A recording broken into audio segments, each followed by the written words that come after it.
का जुदाई, दोनों के बीच में हुई लड़ाई।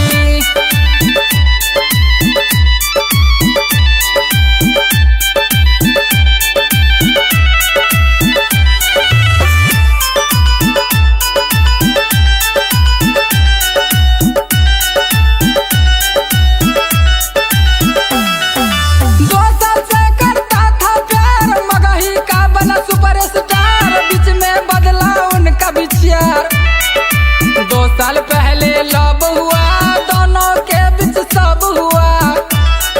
शादी से पहले किया था वादा, बीच में बदला अपना इरादा।